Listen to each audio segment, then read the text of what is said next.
Olá a todos, meu nome é Alberto Murray Neto, eu sou coordenador da Comissão de Assuntos Jurídicos da Câmara de Comércio Brasil-Canadá. Estamos hoje aqui reunidos para tratar de mais um tema muito interessante em mais um podcast da nossa comissão. O tema de hoje é a proteção de dados, um tema muito interessante que está na pauta do dia, e contamos aqui com 3 especialistas que vão debater a questão. Nós estamos aqui com a doutora Gabriela Paiva Moretti, que associou-se ao escritório Trent Rossi Watanabe Advogados em 2008 e atua na área de propriedade intelectual e tecnologia da informação. Ela também é mestre em Direito pela King's College London e trabalhou no escritório Baker McKenzie em 2011, atuando nos grupos de prática de propriedade intelectual. Temos também a engenheira Wanda Scartesini, que é engenheira eletrônica com diversas especializações locais e internacionais, com mais de 35 anos em posições de alta gerência. É sócia da IT Trend e Polo Consultores Associados, consultoria de mais de 30 anos em TICs, Internet Business Assessment, online.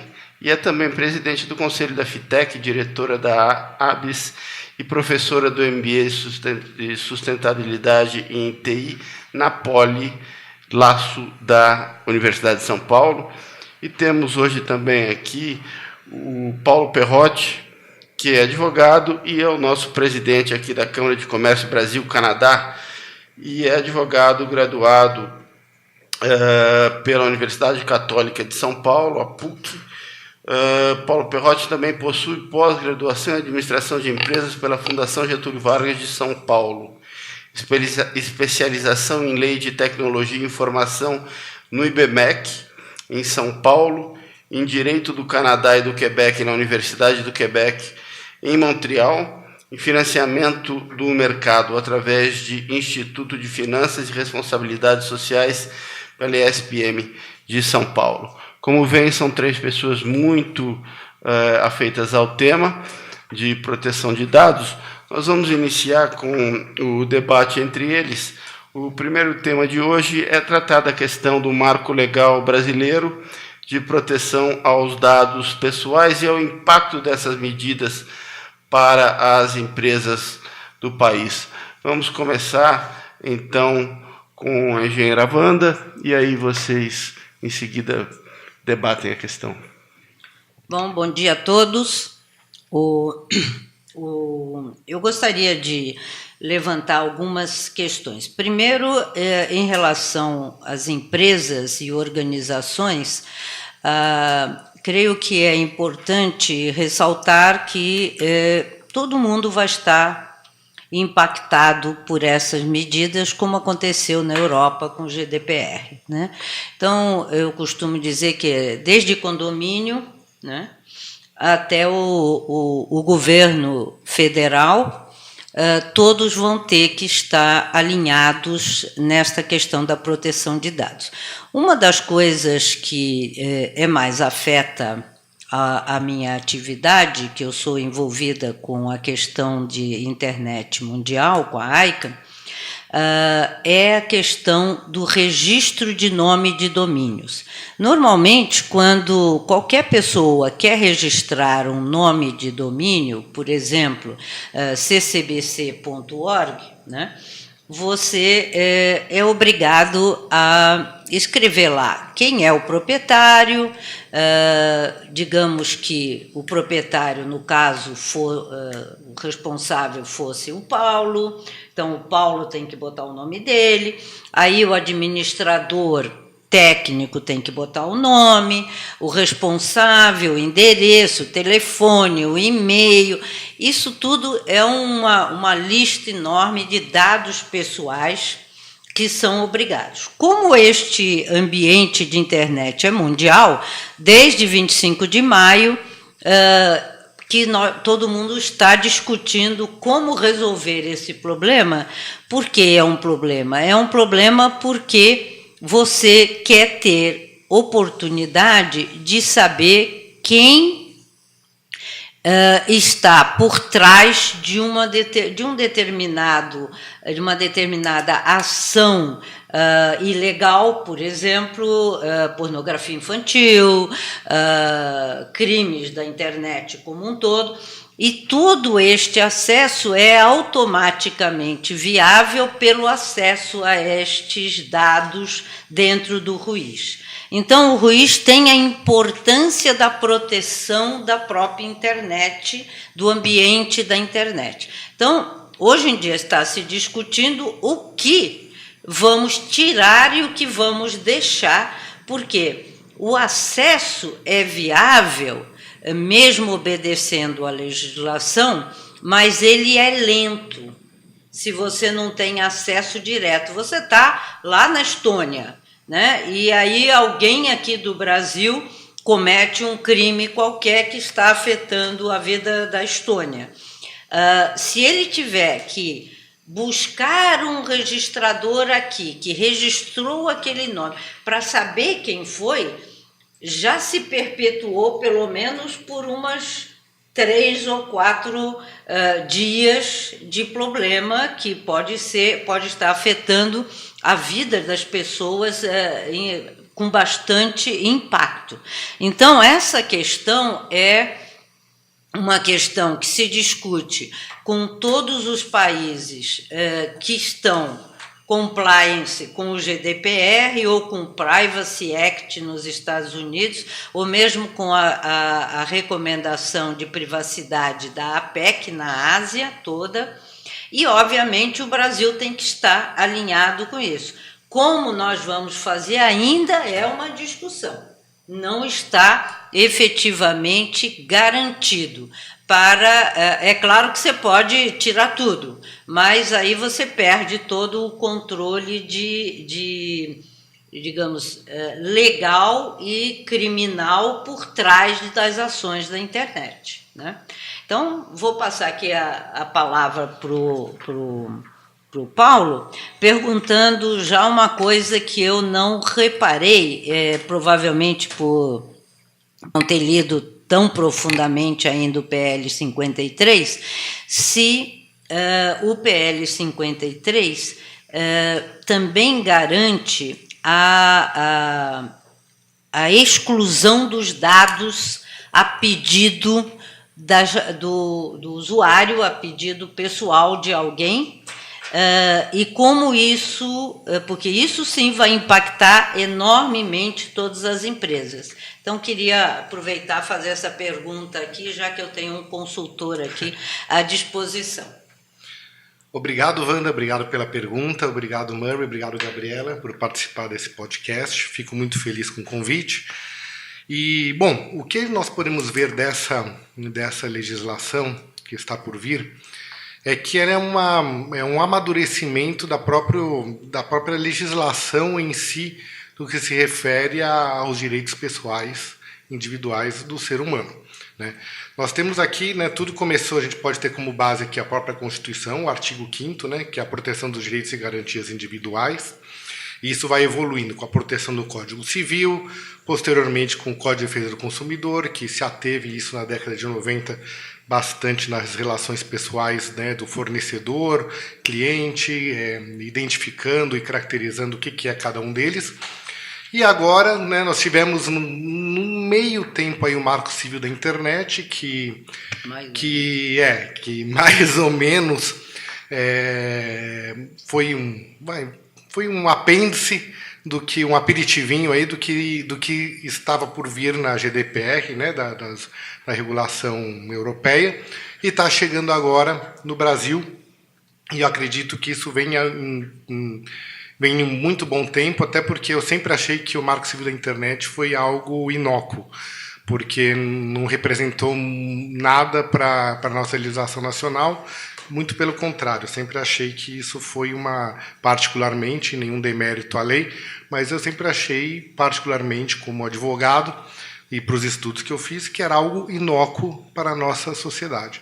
Mas agora sim nós temos algo que realmente vai evoluir e vai colocar o Brasil em um outro patamar mundial, considerando aí as garantias e defesas da informação pessoal do indivíduo e o que ele pode gerir, o que ele não pode gerir quando ele fornece uma informação dele para um provedor de serviços voltado para a internet, que é o cloud ou então os meios virtuais, né? Acho que tem duas coisas, praticamente, para mim, de tudo, espremendo a lei inteira que está por vir, para mim tem duas coisas que são muito importantes, mas derivam da mesma obrigação legal, que é responsabilizar alguém quando há um problema. Para mim, um dos mais interessantes, um dos requisitos do projeto é o seguinte: é o relatório de impacto à proteção de dados pessoais. Quer dizer, alguém tem que ter um responsável que deverá emitir um relatório de impacto com a descrição dos processos de tratamento de dados pessoais que podem gerar riscos às liberdades civis, aos direitos fundamentais, bem como medidas, salvaguardas e mecanismos de mitigação de risco. Tá? Então, esse é um relatório que quem trabalha com a internet, quem provê uma tecnologia, quem administra dados pessoais, vai ter que apresentar como é que ele administra isso e como ele mitiga um risco desses dados vazarem ou irem a público. E, derivando isso, existe o Data Protection Officer, que é o encarregado da proteção de dados pessoais. Vamos ter um responsável. A empresa terá que indicar um responsável, um encarregado pelo tratamento de dados pessoais. E essa pessoa, quer dizer, vai ter um nome, um CPF, um RG, que vai se responsabilizar se acontecer alguma coisa com as informações. Então, com isso, eu acho que é aí que houve a grande interesse, que é o fator, acho que revolucionário, é o seguinte: temos agora uma pessoa que vai se responsabilizar por um relatório de como ele gera uma informação e como ele provê essa informação, como é que ele mitiga esse risco. Pronto. A partir daí deriva toda nossos estudos e interesse jurídico de como se fazer trabalhar isso aqui. E a GDPR ficou muito claro o direito ao esquecimento, está lá bem expressamente a questão do direito ao esquecimento. Mas eu acho que isso não foi esquecido na nossa legislação. Eu acho que a legislação que está também, que dá o poder ao usuário dele poder gerir e administrar os dados, também é interessante. Entretanto, existe aqui no artigo 7º, que é o tratamento de dados pessoais, somente poderá ser realizado nas seguintes hipóteses: para a proteção do crédito, inclusive quanto ao disposto na legislação pertinente. Quer dizer, abriu aqui, né, a possibilidade de uma gestão e administração de gestão de crédito, que a gente pode ver que foi um artigo colocado para abrir a questão das administradoras e provedoras de gestão de crédito. Né? Então, isso está previsto, isso é uma questão que, obviamente, a gente não encontrou na GDPR europeia e está aqui na nossa legislação para verificar, indicar como é que isso vai ser feita a gestão. Agora, eu tenho uma outra questão que vou passar aqui para a doutora Gabriela, que é o seguinte, que eu também não encontrei e queria saber se isso foi objeto dos estudos.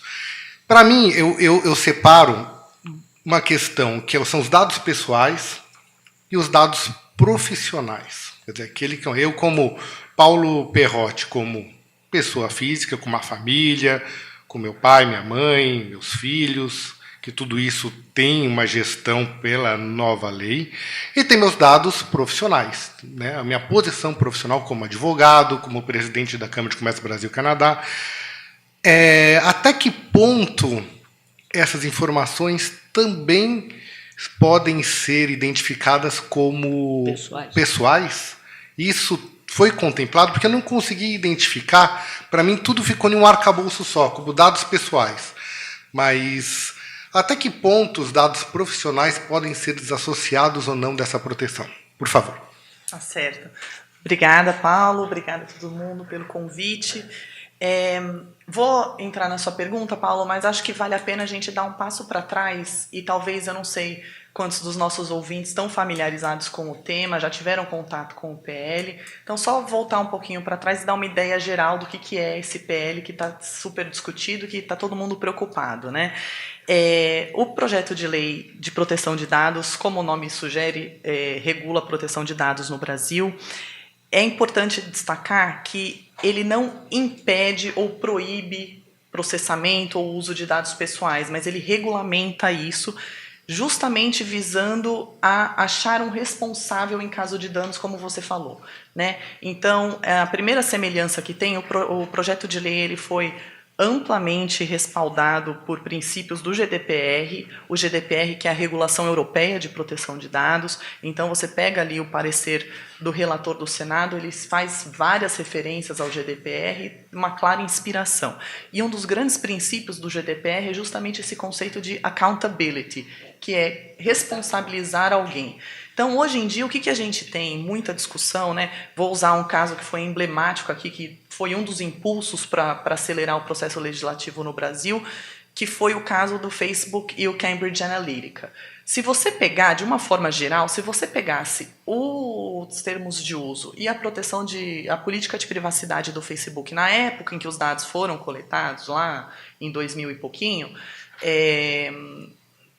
provavelmente tinha uma redação de consentimento falando, olha, eu estou de acordo em fornecer os meus dados e eu estou de acordo que o Facebook vai divulgar esses dados para terceiros.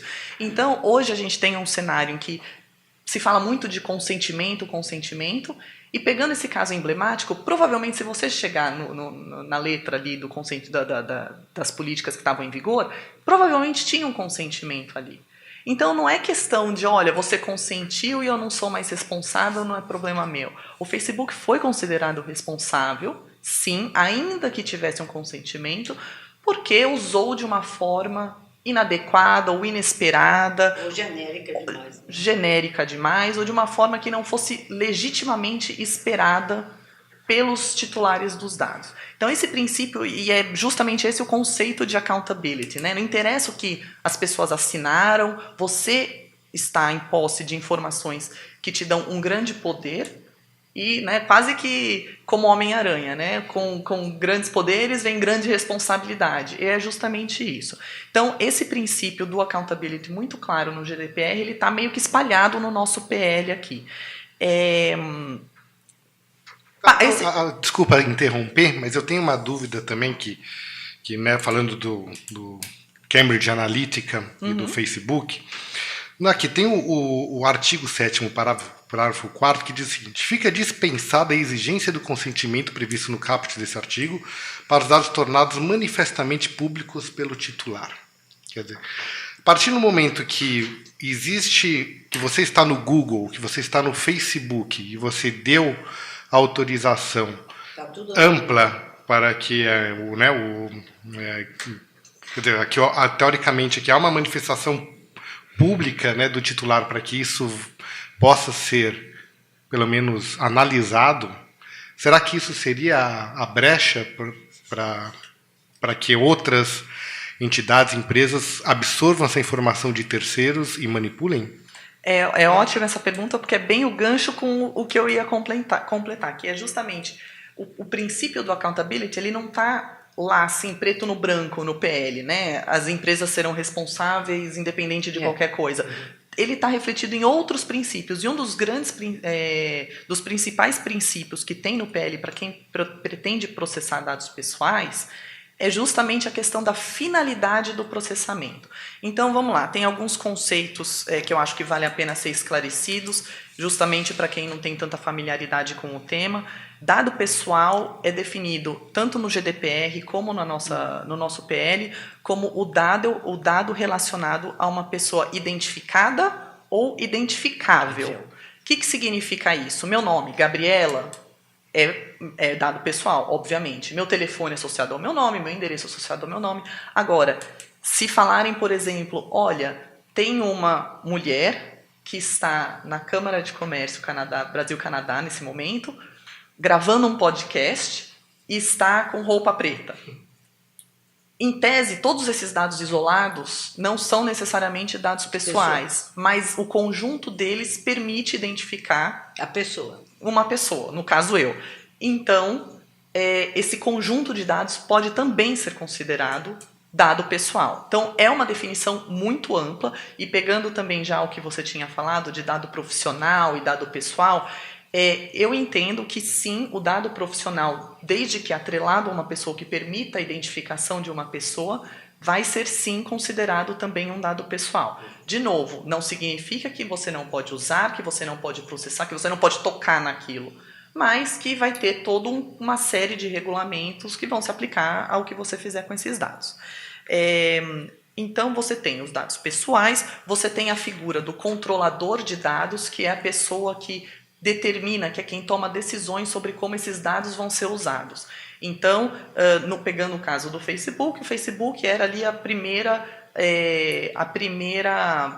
frente, o primeiro ponto de contato dos usuários, consumidores e membros da rede social,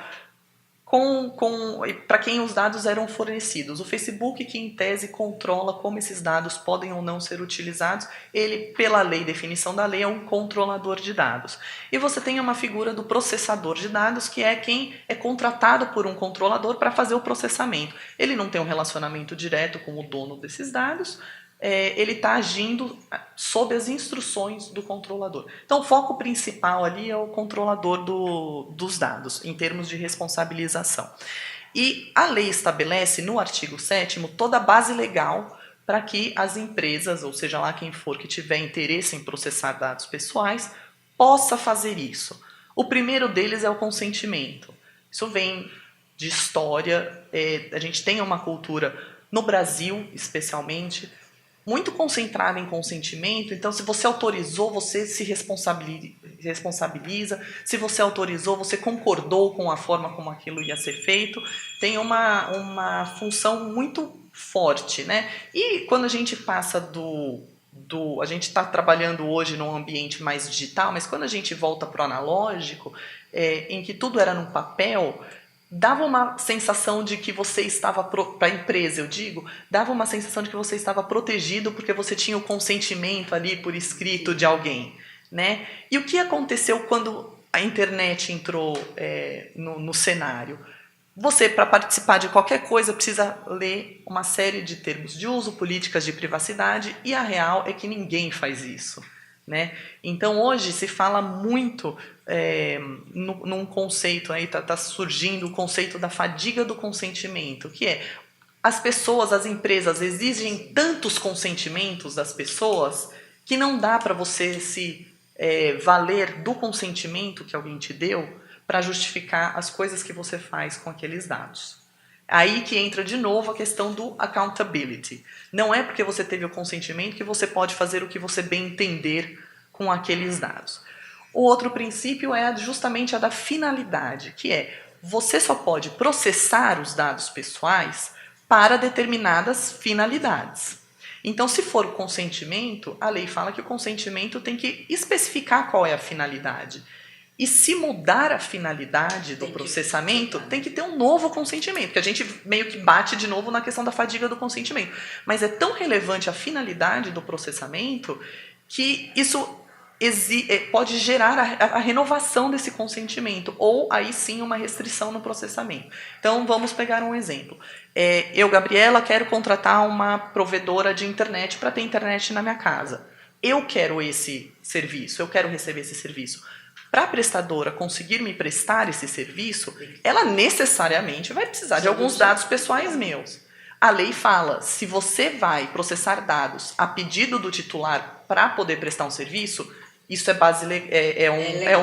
quase um legítimo interesse, você não precisa de consentimento. Olha, eu, Gabriela, estava dirigindo, sofri um acidente, a ambulância veio e precisava identificar a pessoa que está no acidente. Isso daí é para proteção da vida, você também não precisa, seria ridículo, na verdade, você pedir um consentimento de uma pessoa que está num acidente, que está desfalecida, que está inconsciente num hospital. Então, se o seu objetivo for salvar a vida da pessoa, isso daí também não precisa de consentimento. Então, a lei traz uma série, justamente no artigo 7º, uma série de situações em que você pode processar dados sem que necessariamente seja atrelado a um consentimento. Processos legais também, né? Processo legal, cumprimento de obrigação legal, contrato, exatamente. Então, num mundo ideal, você colocando esses princípios todos em prática, pensando que você vai ser responsabilizado pelo uso e que você tem que ter uma finalidade clara para o processamento, no mundo ideal a gente tenta fugir da necessidade de consentimento. Por quê? Primeiro, por causa dessa questão de fadiga de consentimento, e segundo, porque, Wanda, como você estava preocupada, o projeto traz sim a possibilidade do titular dos dados revogar o consentimento a qualquer momento. Então, isso pode gerar muita instabilidade, muita insegurança para as empresas. Se a sua base de processamento é toda com base no consentimento, acaba que você vai ficar à mercê de ter que controlar quando você pode, quando você não pode. Esse daqui deu, esse daqui revogou em parte, enfim. Você vai criar toda uma insegurança para as empresas. E gera uma insegurança jurídica para o próprio usuário, né? Porque ele pediu alguma coisa, depois ele pede para sair. Então, aonde que isso vai ser viável do ponto de vista administrativo, né? Vou pensar numa coisa que todo mundo tem, telefone, né? Você, basicamente, tem uma conta de telefone, tem que ter um endereço para onde mandar a conta, um e-mail, alguma coisa, para onde vai mandar essa conta. Aí você resolve que você vai cancelar isso. A operadora não pode cancelar, porque, a menos que você cancele a sua linha, você não pode cancelar só os seus dados, né? Exato. O seu cadastro. Então, são questões que eu acho que a regulamentação vai ser um problema muito sério que eu acho que o setor jurídico como um todo, o setor aí de advogados e tudo, tem que se preocupar muito com isso, porque vai gerar uma insegurança jurídica para as empresas e até econômica. Então, essa é, para mim, uma questão que, mesmo que a lei seja genérica e abrangente, a regulamentação pode inviabilizá-la, né? Justamente por isso que a gente fala, se você conseguir fugir do consentimento e conseguir achar na lei uma das hipóteses de processamento de dados que não seja exclusivamente consentimento, você vai estar numa posição de maior segurança. Porque você não vai estar sujeito à mercê de revogações e tal. Que entra uma delas, agora eu não estou lembrando se é no artigo 7º ou não, mas na questão dos dados publicados pelo próprio titular. Sim. Então, a gente pensa, um exemplo muito prático, são redes sociais, né? Então tá lá na rede social, as pessoas vão divulgando foto, divulgando da família, dá um tag ali no nome do marido, dos pais, de amigos e tal. Então você vai, consciente ou inconscientemente, publicando uma série de dados pessoais ali nas redes sociais. Com consentimento, em tese. Agora, entra aí o fator finalidade. Qual a finalidade que provavelmente esse usuário, e a finalidade do titular, não da rede social, qual o propósito que esse titular tinha em mente quando ele divulgou isso daí? O que ele razoavelmente esperava quando ele publicou esses dados? Informar, né? Era que o Facebook ia pegar aquilo, transferir para um outro parceiro, para que ele fizesse toda uma perfilização de usuários e direcionasse conteúdo? Não é. Ele está ali querendo compartilhar com os amigos. Então, provavelmente, qualquer uso que não seja compartilhar com os amigos não vai ser considerado um uso legítimo desses dados, ainda que eles tenham sido publicados pelo próprio titular. Então, acho que vai entrar muito essa questão de conscientização. Vai ser uma mudança grande de cultura. Para todo mundo, para pessoas físicas e para as empresas. E acho que desculpa, Paulo, só para finalizar, uma ressalva importante que a gente, quando fala de proteção de dados, sempre fala em pessoa física, né? Dados de empresas não são protegidos por como dado pessoal. São, enfim, informações confidenciais, segredo de negócio, o que for, mas está fora do escopo dessa lei. Uma coisa que eu acho que nós vamos amadurecer muito e não vai ser agora com as definições da própria lei, e com certeza isso vai cair na mão do judiciário, que é a interpretação do que é legítimo interesse. Para mim, aqui que está um Mas grande isso está... Não só aqui, como lá. Não, no mundo todo. O legítimo interesse é uma coisa absolutamente subjetiva e vai gerar questionamento sempre. Sim, né? Com certeza. Sempre. O grande problema que eu vejo nisso é o aproveitamento ilegal da exploração do que é legítimo e do que não é legítimo. Né? Mas eu tenho uma pergunta aqui para os colegas advogados da vida. A questão, por exemplo, no GDPR, há uma, digamos, sublocação da responsabilidade. Né? Eu não sei se no PL 53, por exemplo, né, você é uma empresa que presta serviço para uma grande, digamos, para a própria Câmara de Comércio aqui.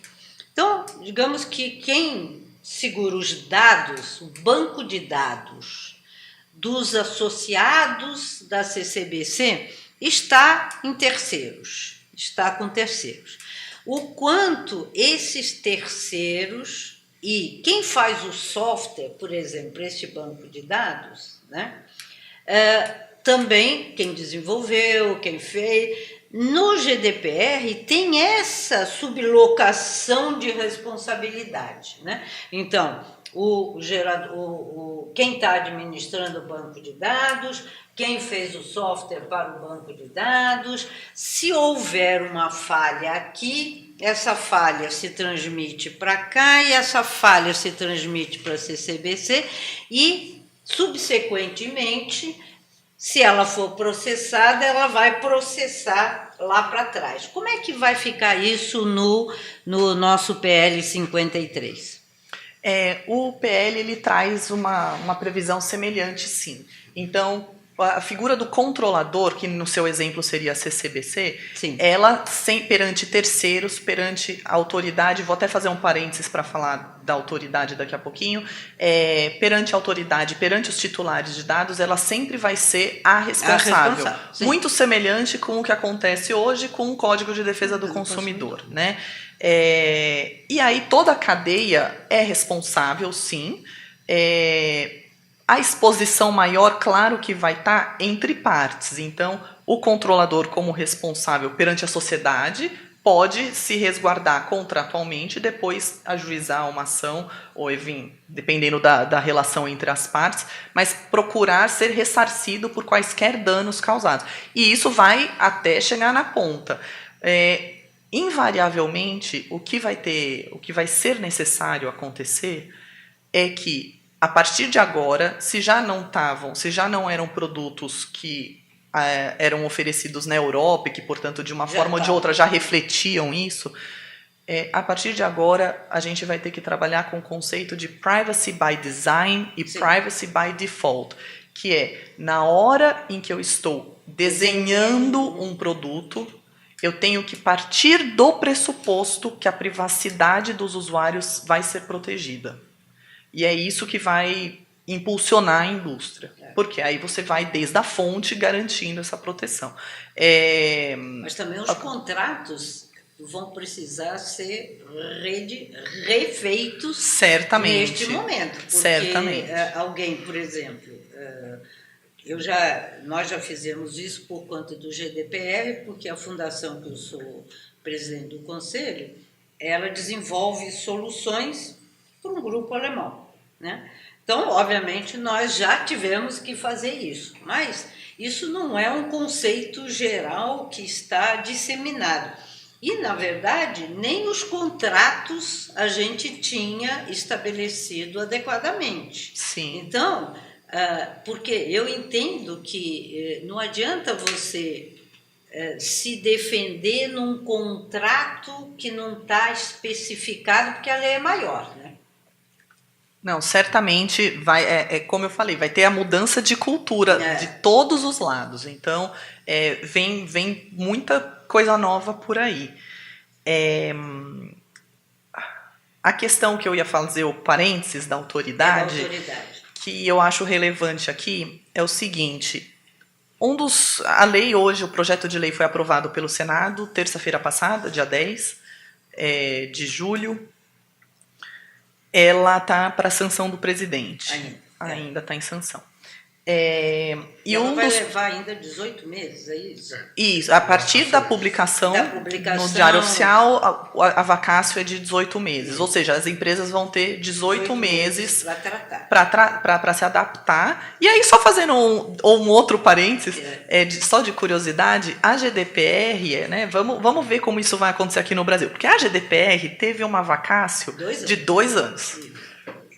Sendo que, na Europa, já existia uma diretiva desde 95 tratando de proteção de dados. Que mudou bastante alguns pontos. Mudou, mas o que eu quero dizer já estava num território que já tinha uma cultura. Alguma... Exatamente. Cultura local. Aqui uma cultura, uma preocupação com privacidade. Aqui, que não tem nenhumíssima preocupação com isso, a gente vai ter 18 meses para se adaptar. Então, vamos ver como que isso vai acontecer. Até porque eu tenho dúvida, por exemplo, por já ter participado no próprio governo da regulamentação de 2 leis, a própria regulamentação tem tanta discussão que ela...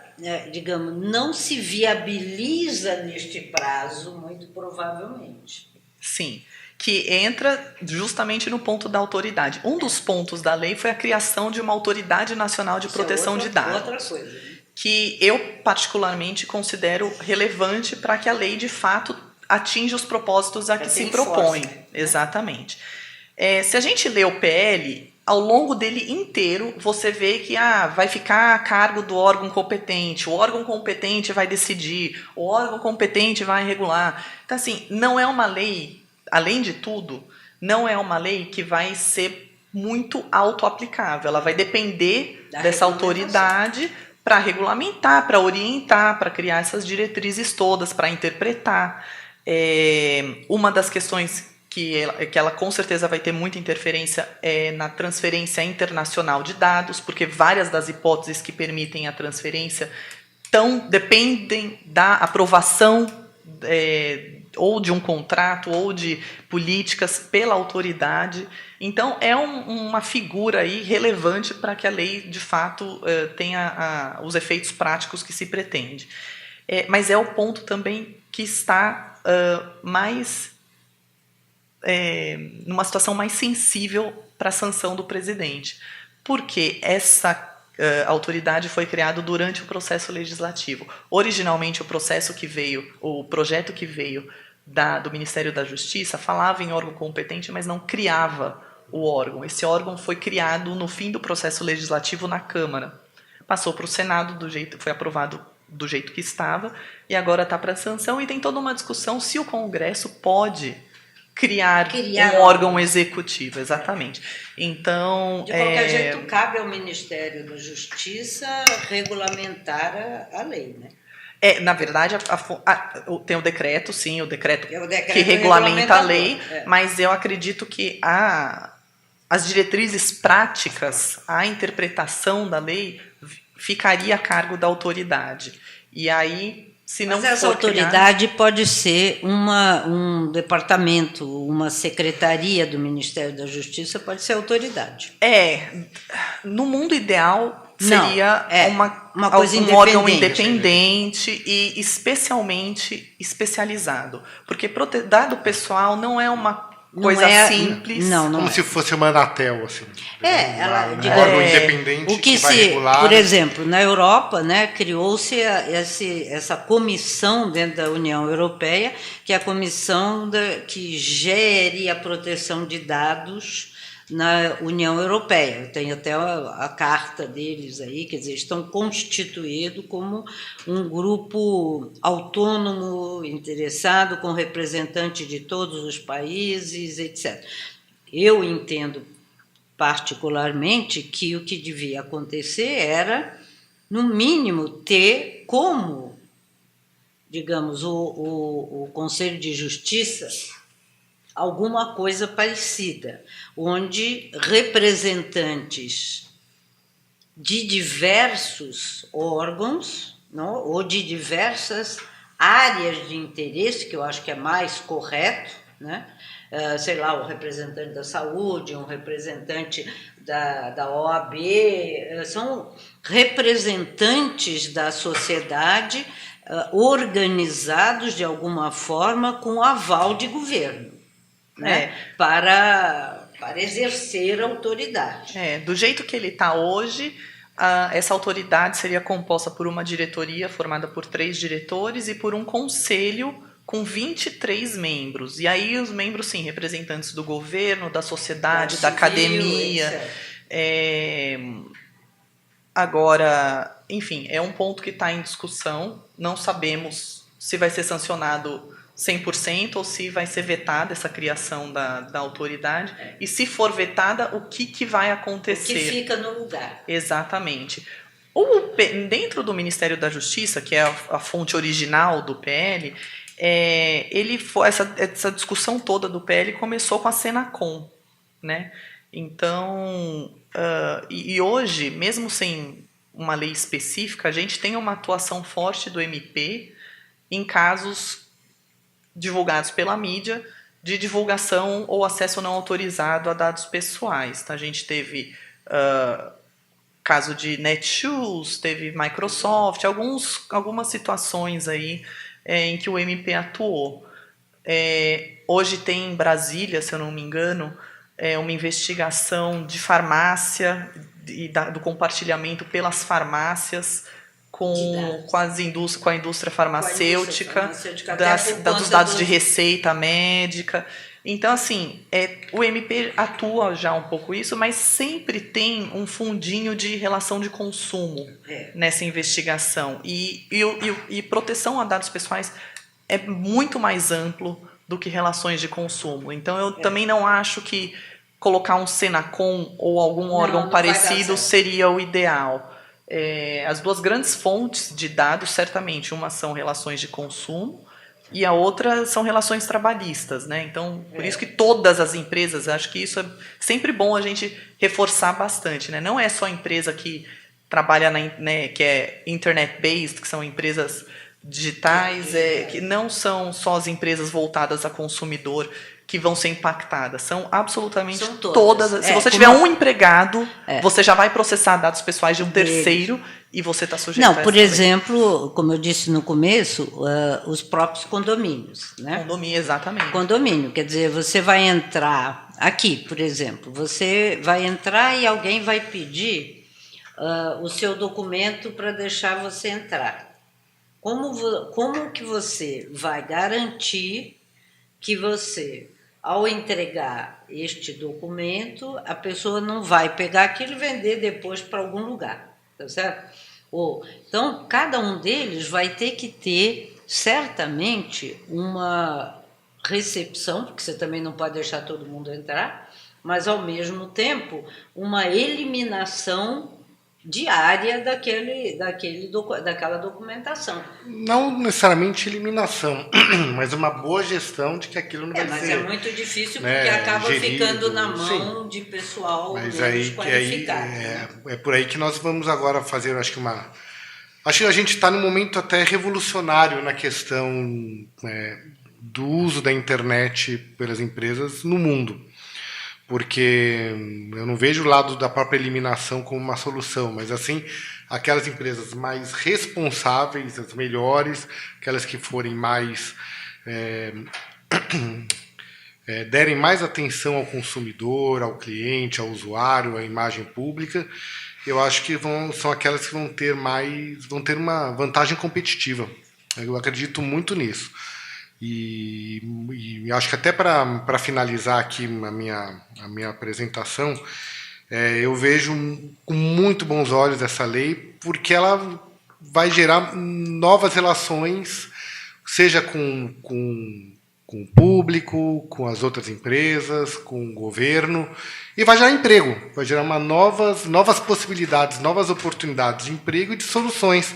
Vemos aqui, pelo menos, só de bater o olho, eu já vejo aqui 2 situações muito interessantes que eu já recomendo para os meus clientes, que é a questão do responsável, o Data Protection Officer, quer dizer, esse vamos ter que indicar quem vai ser o responsável, e um seguro. Quer dizer, esse já é algo que eu já recomendava há algum tempo atrás, e agora eu recomendo mais ainda o seguro contra ataques cibernéticos, contra a responsabilidade pessoal, né, do próprio gestor. Então, cada vez mais isso amadureceu de uma forma rápida, mas acho que veio muito útil e de muita precisão. Eu vejo nessa legislação, né? Dessa legislação. Então, eu acho que é muito interessante. Acho que nós evoluímos como país, como mesmo. país, isso que eu ia falar, como uma soberania, né? Acho que realmente nós estamos em um outro patamar de tecnologia e de cidadania. Acho que para mim ficou evidente essa evolução. Outra coisa que eu acho que é bastante interessante é, digamos, essa matéria, né, começar a existir rapidamente na formação dos profissionais. Porque você não pode, primeiro, alguma coisa simplificada tem que estar presente num segundo grau, né? E em todas as cadeiras onde, de alguma forma, você tem, fora, obviamente, a parte de ensino de advocacia, que é óbvia, mas toda a área de tecnologia é obrigatório você ter este conhecimento disseminado desde o primeiro ano da escola. Quer dizer, você tem que entender que todo projeto que você vai fazer, todo desenvolvimento de produto vai ser, by design, ter privacy.